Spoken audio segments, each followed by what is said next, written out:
أعوذ بالله من الشيطان الرجيم بسم الله الرحمن الرحيم إن الحمد لله نحمد ونشكر ونستعين ونستهدي ونؤمن به ومن يهد الله فلا مضل له ومن يضلل فلا هادي له أشهد أن لا إله إلا الله وحده لا شريك له ونشهد أن محمدا عبده ورسوله. All praises and adoration belongs to Allah.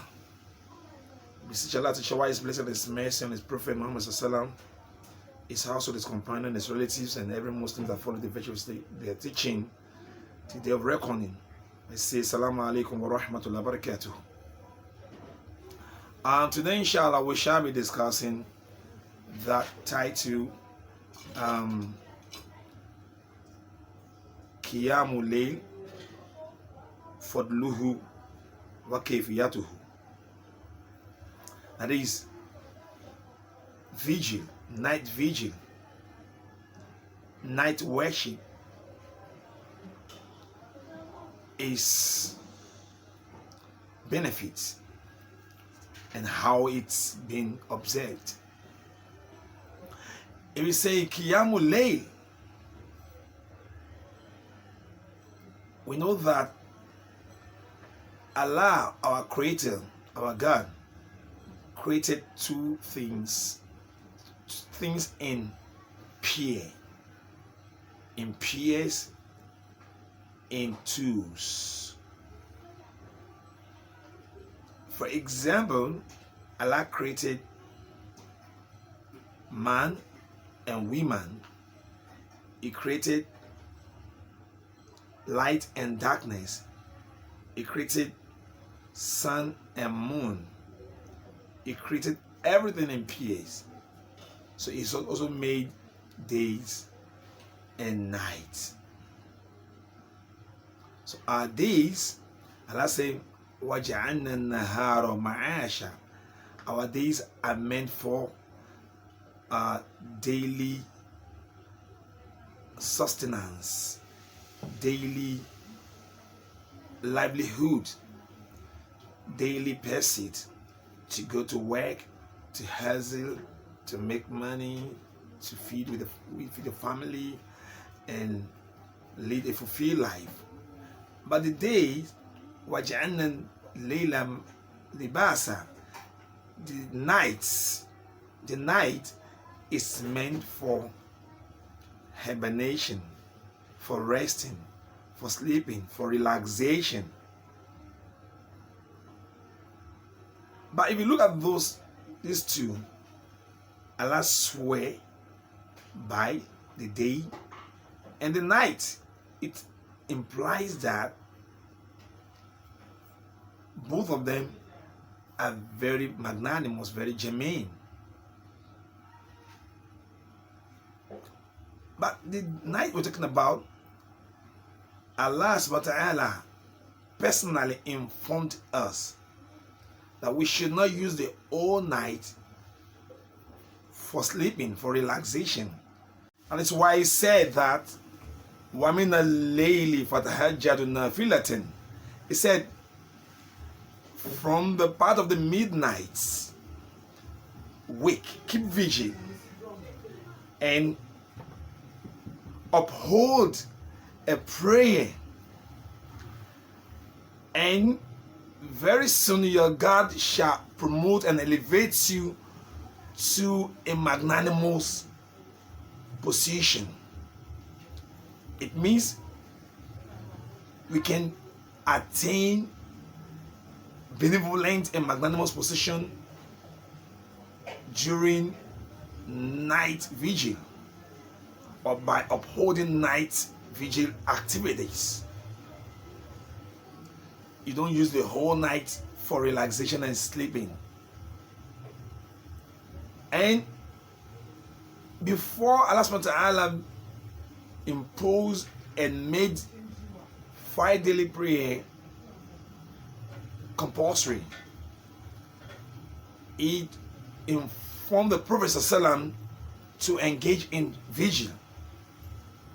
He said that, Ya ayyuhal muzammil qumil layla illa qalila. He said, O you Muzammil, said, stand in the midnight except for a few moments. Keep vigil. He said you can make the night half of the night or some portion of the night. I will see the LAYL or increase the period for the vigil. He said, during this night, as you are performing your prayer, recite the Quran in series. This is to let you know that as Muslim, we don't joke with the night. We ensure we keep vigil. I said, Inna sanulaqi alayka qawlan thaqila. I said, verily we shall impose upon you a very powerful utterances, a powerful statement. And it means Allah will empower you due to your engagement in vigil. So vigil is so germane, so important that Muslims don't joke with it. We have seen ayah from the Quran to tell us that vigil is so essential and significant in our life. Another thing that we need to take note is this night we're talking about, it has its peculiarity. Its peculiarity, it has to do with the nature of metaphysical interaction. Metaphysical interaction in the sense that there are things we cannot see that operate in the night, in the midnight, vis-a-vis the jinns, vis-a-vis the demons, the monsters, all these metaphysical beings that we cannot see, they operate in the night, and they have every tendency to harm human beings. If you've worked during the day, you've hustled during the day, and your night should be a period where you try as much as possible to cushion some defaults that you display during the day. How do you cushion it? Is by keeping the vigil, so that you can protect yourself. Just the way Allah told the Prophet ﷺ to keep vigil, so as to safeguard him from all forms of attack from every angles of this metaphysical being. So it's so important that as a Muslim, we don't just go to bed and sleep alone. That is why, if you want to keep vigil, it is how you go to bed in the night determine if the vigil will be realistic or not. That is wa'adabu, the etiquette of keeping vigil is so important too. How to go to bed in the night. As Muslim, before you go to bed, you must have the intention of keeping vigil. That's the first thing. The intention should be there. After your intention, before you go to bed, perform ablution. Yes, perform ablution. After you perform ablution, then you can observe Salatul Tawbah. Salatul Tawbah is just 2 rak'ah. The first rak'ah is Surah Al-Fatiha, followed by Surah Al-Kafirun. The second rak'ah, Surah Al-Fatiha, followed by Surah Al-Ikhlas. And after that, you read Surah Al-Imran, chapter 3, verse 135 to 136, and seek forgiveness. Then after that, you recite Surah Al-Kursi, Ayat Al-Kursi, Amanu Rasul, Surah Al-Falak, Surah Al-Ikhlas, Surah Al-Nas.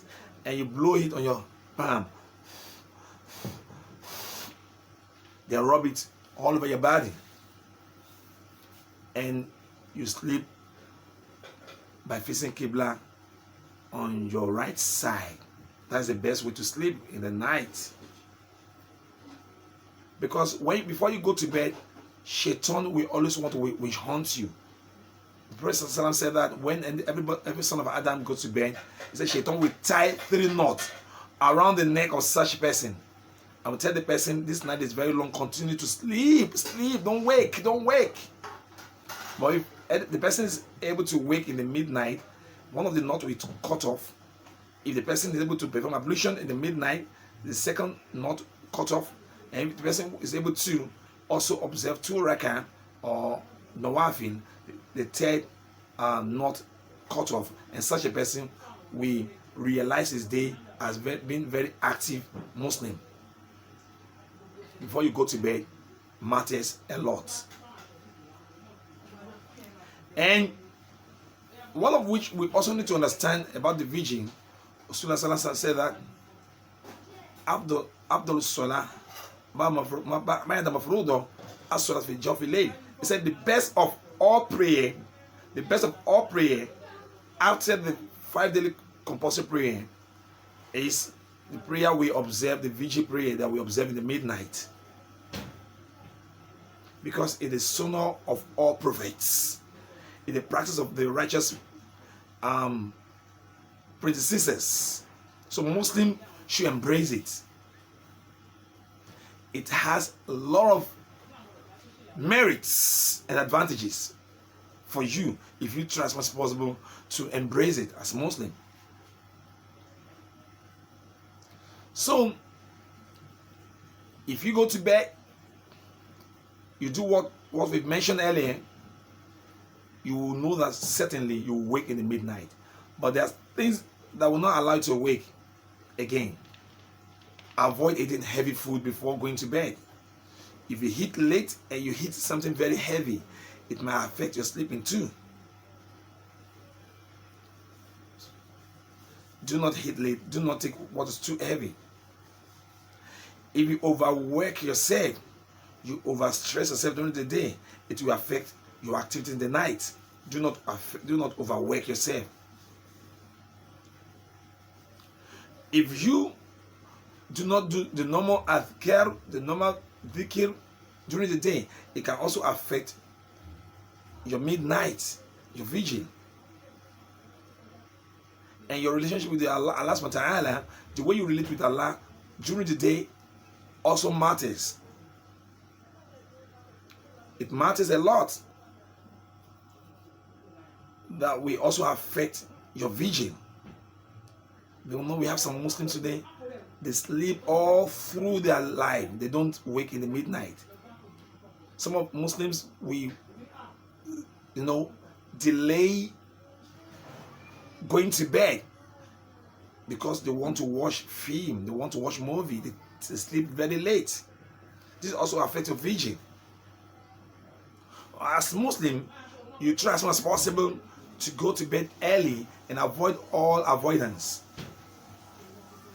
So when you go to bed, as mentioned earlier, you wake in the midnight, and the best time to wake is the midnight. That means the 3rd part of the night. Because vigil begins from immediately after Isha. If you know you are the type who possibly might not wake for vigil, you can do your KIYAAMU immediately after Isha, after Salat Isha. So when you keep vigil, maybe after Isha, or by 12, or by 1, or by 3, or by 2, or 4, before the Fajr. But the best time is 3 in the midnight. So when you want to keep vigil, and the best vigil is 8 rak'ah, 8 pillars of Salat. 8. That is what Salam observed. After you perform the 8 rak'ah, then you do witri, that is with 3, make it 11. So how does it do the 8 rak'ah?